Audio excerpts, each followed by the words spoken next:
Welcome to our मंजिल with Ansari YouTube channel. अगर आपको डीएसएसपी टीचिंग मेथोडोलॉजी से रिलेटेड यूजफुल वीडियोस पसंद है तो वीडियो को लाइक करें, शेयर करें और चैनल को सब्सक्राइब जरूर करें। आज हम NIOS 502 यूनिट 2 का इम्पोर्टेंट टॉपिक पढ़ने जा रहे हैं। चलिए शुरुआत करते हैं।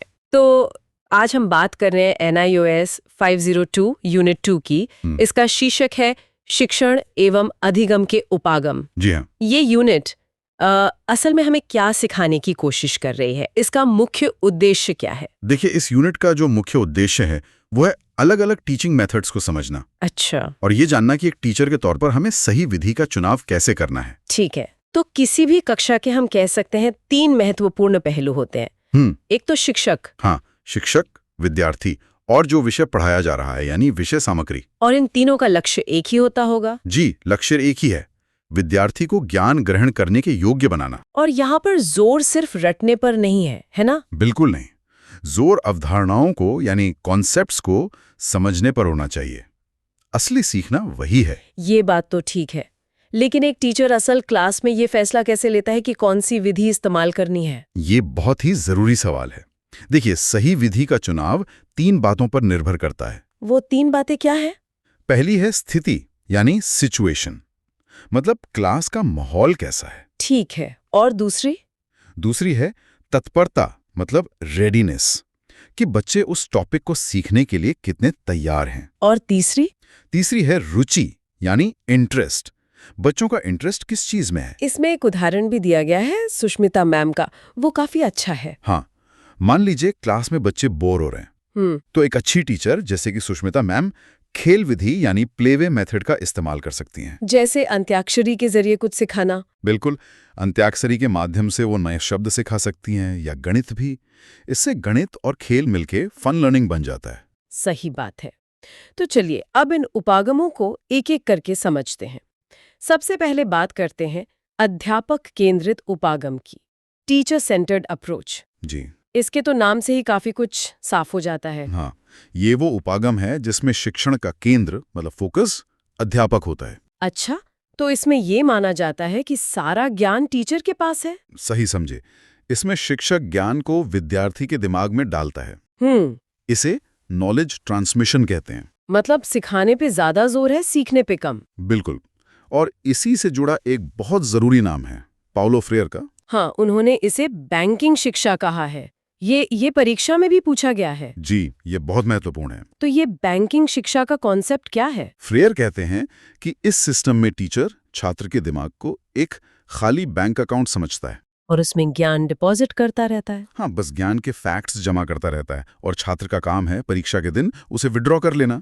मतलब इस उपागम में टीचर सक्रिय होता है और विद्यार्थी एक निष्क्रिय श्रोता, एक पैसिव लिसनर होता है। और अनुशासन को लेकर क्या सोच है इसमें? इसमें पिन ड्रॉप साइलेंस को एक अच्छी क्लास माना जाता है। अच्छा। अनुशासन का मतलब ही आज्ञाकारी होना है। और मूल्यांकन मतलब असेसमेंट कैसे होता है? मूल्यांकन में सिर्फ सही उत्तर को महत्व दिया जाता है, उत्तर कैसे आया उस प्रक्रिया से कोई मतलब नहीं। तो इसकी कुछ उपयोगिता भी है या सिर्फ कमियां ही है? नहीं, उपयोगिता भी है, जैसे बड़ी कक्षाओं के लिए काफी उपयोगी है। समय पर सिलेबस पूरा हो जाता होगा। जी बिल्कुल, लेकिन इसकी सबसे बड़ी कमी ये है कि इससे बच्चों की रचनात्मकता, उनकी क्रिएटिविटी खत्म हो जाती है। क्लास में कोई डिस्कशन नहीं होता होगा? कोई वाद विवाद नहीं, और मूल्यांकन भी आखिरी में होता है, समेटिव होता है, कंटिन्यूअस नहीं। ठीक है, तो अब हम दूसरे उपागम पर आते हैं, विषय केंद्रित उपागम यानी सब्जेक्ट सेंटर्ड अप्रोच। जी, इसमें फोकस किस पर होता है? इस उपागम में सारा ध्यान विषय पर मतलब कंटेंट पर होता है। तो यहाँ पर पाठ्य पुस्तक ही सबसे जरूरी है? हाँ, आप कह सकते हैं टेक्स्ट बुक इज किंग। अच्छा, तो इसमें टीचर का काम क्या है? टीचर का काम एक पोस्टमैन की तरह है। पोस्टमैन मतलब जो किताब में लिखा है उस ज्ञान को बच्चों तक पहुंचाना, बस। तो इसमें अभ्यास और रटने पर बहुत जोर दिया जाता होगा? बहुत ज्यादा, ड्रिल और प्रैक्टिस पर। NCF 2005 ने इसकी बहुत आलोचना की है। क्यों? क्योंकि ये सीखने को असल जिंदगी से, रियल लाइफ से बिल्कुल अलग कर देता है। हाँ, इसमें ये भी बताया गया है कि सही उत्तर वही माना जाता है जो किताब की भाषा में लिखा हो। जी, और परीक्षा के लिए भी पाठ के अंत में जो प्रश्न दिए होते हैं, बस वही महत्वपूर्ण है। सामाजिक विज्ञान की कक्षाओं में अक्सर ऐसा ही होता है। बिल्कुल, ये उसका एक बहुत अच्छा उदाहरण है। तो इन दोनों ही उपागमों में विद्यार्थी की कोई खास भूमिका नहीं है? नहीं है। तो यहीं से जरूरत पड़ी होगी तीसरे उपागम की, जो है शिक्षार्थी केंद्रित उपागम, लर्नर सेंटर्ड अप्रोच। जी बिल्कुल, ये एक बहुत बड़ा बदलाव था। इसमें क्या होता है? इस उपागम में शिक्षण अधिगम प्रक्रिया का केंद्र विद्यार्थी होता है। मतलब अब विद्यार्थी एक्टिव हो जाता है। हाँ, विद्यार्थी सक्रिय होता है और अपने ज्ञान का निर्माण खुद करता है। तो फिर टीचर क्या करता है? टीचर एक सुगमकर्ता, एक फैसिलिटेटर की भूमिका निभाता है।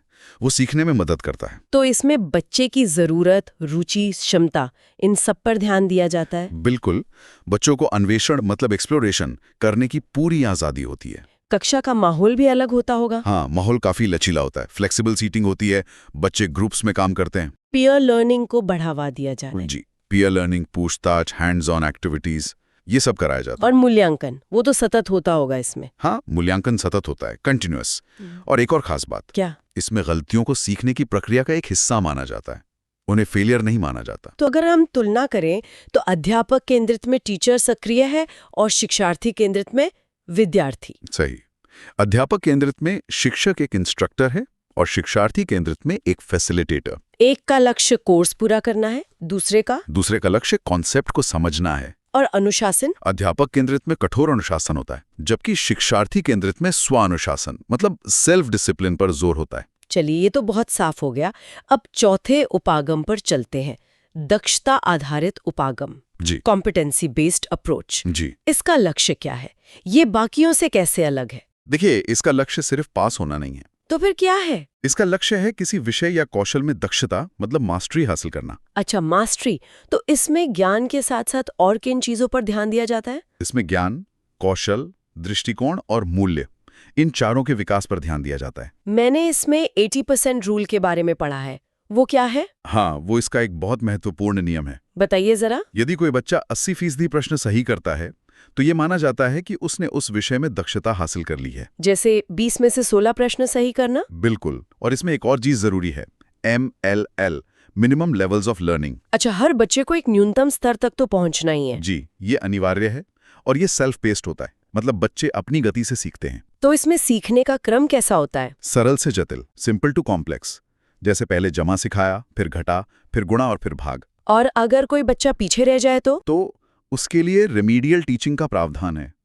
पहले कमी का पता लगाया जाता है, डायग्नोस किया जाता है और फिर उसे दूर किया जाता है। जी, फिर उस कमी को रेमेडी किया जाता है। ठीक है, अब हम आते हैं अपने आखिरी और शायद सबसे महत्वपूर्ण उपागम पर, रचनावादी उपागम यानी कंस्ट्रक्टिविस्ट अप्रोच। जी, इसका मूल विचार क्या है? इसका मूल विचार ये है कि ज्ञान का निर्माण होता है, ज्ञान दिया नहीं जाता। Knowledge is constructed, not transmitted. मतलब बच्चे अपने पुराने ज्ञान और अनुभवों के आधार पर नए ज्ञान की रचना करते हैं। बिल्कुल सही। बच्चे क्लास में खाली स्लेट की तरह नहीं आते, वो अपने अनुभव लेकर आते हैं और उसी पर नए ज्ञान को बनाते हैं। जी, इसमें दो बड़े विचारकों का नाम आता है, जीन पियाजे और लेव वाइगोट्स्की। हाँ, जीन पियाजे ने संज्ञानात्मक रचनावाद मतलब कॉग्निटिव कंस्ट्रक्टिविज्म पर जोर दिया और वाइगोट्स्की ने? लेव वाइगोट्स्की ने सामाजिक रचनावाद यानी सोशल कंस्ट्रक्टिविज्म पर जोर दिया। अच्छा, तो एक रचनावादी कक्षा कैसी दिखती है? इसमें टीचर एक सहयोगी, एक कोलैबोरेटर होता है और वो जरूरत पड़ने पर सहारा भी देता है, स्कैफोल्डिंग जिसे कहते हैं। बिल्कुल, स्कैफोल्डिंग देता है। और गतिविधियां कैसी होती हैं? जैसे फील्ड ट्रिप्स हो गई, प्रोजेक्ट वर्क, चर्चा। और हर चीज को वास्तविक जीवन के संदर्भों से, रियल लाइफ कॉन्टेक्स्ट से जोड़कर सिखाया जाता है। जी, ताकि ज्ञान सिर्फ किताबों तक सीमित न रहे। तो चलिए अब एक बार जल्दी से इन सभी मुख्य बिंदुओं को दोहरा लेते हैं। जरूर। तो सबसे पहले पॉलो फ्रेयर ने बैंकिंग शिक्षा की अवधारणा दी। ये किस उपागम से जुड़ी है? ये अध्यापक केंद्रित उपागम से जुड़ी है। ठीक है। NCF 2005 के अनुसार शिक्षक एक सुगमकर्ता है। जी, ये शिक्षार्थी केंद्रित उपागम का हिस्सा है। 80% रूल का संबंध किससे है? दक्षता आधारित उपागम से। और ज्ञान का निर्माण ये किस उपागम का आधार है? ये रचनावाद यानी कंस्ट्रक्टिविज्म का आधार है और इसके विचारक हैं पियाजे और वाइगोट्स्की। बहुत बढ़िया। और जब टेक्स्ट बुक को ही सब कुछ माना जाए तो वो कौन सा उपागम है? वो है विषय केंद्रित उपागम। और आखिर में MLL का पूरा नाम क्या है? Minimum levels of learning. बहुत अच्छे से सब कुछ स्पष्ट हो गया। जी, ये था NIOS 502 यूनिट 2 का कंप्लीट एक्सप्लेनेशन। अगर वीडियो हेल्पफुल लगी हो तो लाइक और शेयर जरूर करें। नेक्स्ट क्लास में मिलते हैं।